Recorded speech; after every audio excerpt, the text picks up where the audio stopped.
My name is John Alcock. This is Communications 101. Speech number 4, the persuasive speech. The title of my speech is Beer Money. It's not a big secret that times are tough all over these days. With the economy still slumping, everyone is looking for more ways to bring in some extra cash. Many of us don't have to look very far to find a friend who's been affected in some way by the economy, whether it be by having their hours cut or being laid off. Maybe, being the good friend that you are, you decide to bring over a case of beer and your good company to a friend who's just gotten laid off. You wake up the next day thinking that you feel better helping lift the spirit of your friends, even if it was just for one night. You know who else could use their spirits lifted? Our government.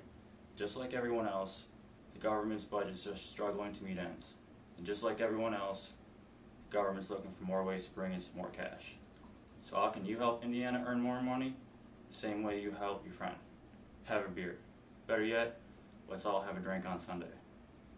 As many of us here in Indiana know, state law prohibits the sale of alcohol on Sundays. I can't help but believe that sticking with this law is like throwing money down the drain. Clearly this law should be lifted and allow the money to flow in. I'm not arguing for this simply because I really want to buy alcohol on Sundays or because I'm really worried about the state meeting its budgets. Simply put, this is a poor decision by lawmakers who feel that their so-called traditional values are more important than earning money for the state. Here we'll take a look at our friendly government and why they need our help, how these so-called Sunday blue laws got started, and why ending them will help the state earn more money, and why making this law or abolishing this law wouldn't be groundbreaking, but rather following in line in a beaten path. Some of you might be thinking, John, Indiana seems fine to me. I still have a steady job, and my trash is picked up every week. Who says they need more money? Simply put, the economy does.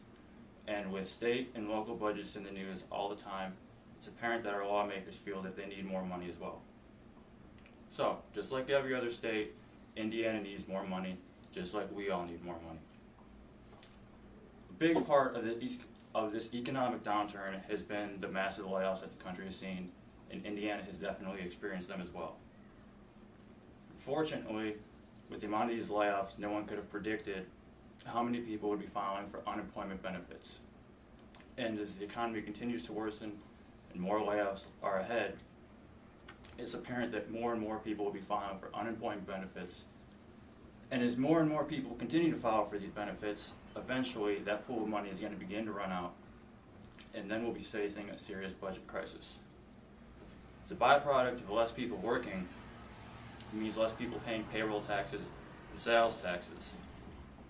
That means that state and local budgets have to shrink. When they shrink, it normally means the layoff of city officials like policemen and firemen, and it means cutting various government programs that people deem unnecessary. And what about you? Why do you need the help? Well, for those of us that live within earshot of a border that does sell alcohol on Sundays, like Michigan for instance, it'll save us the trip. So the state needs money, and we could all benefit from a shorter beer run, but why the Sunday liquor law? The revenue that we would generate from the sale of alcohol on Sundays would be substantial without adding any new taxes or raising taxes. How did these laws begin? According to the Encyclopedia Britannica, the Sunday Blue laws started in early colonial times as religious-based.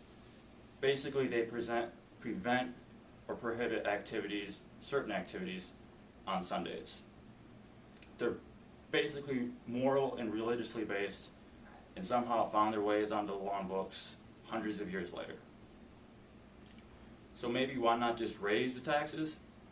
According to the Federal Tax Administrator's website, a quick glance shows that, in comparison, the tax you pay in Indiana per gallon of alcohol is relatively low.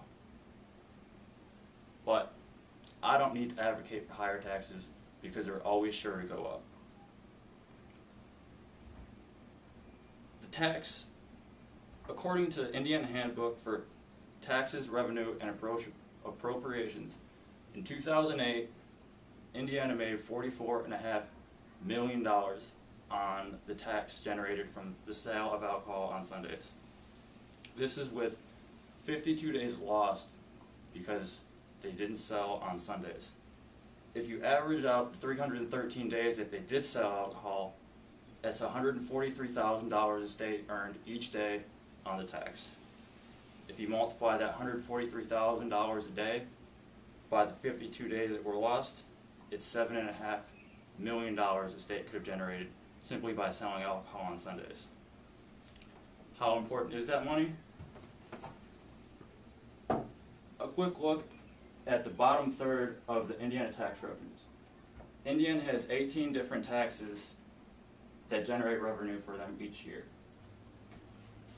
The $7.5 million lost from the sale of alcohol on Sundays would be more than the property tax, the railroad car property tax, track wagering, pari-mutuel taxes, charity gaming taxes, and hazardous waste disposal taxes all earned last year.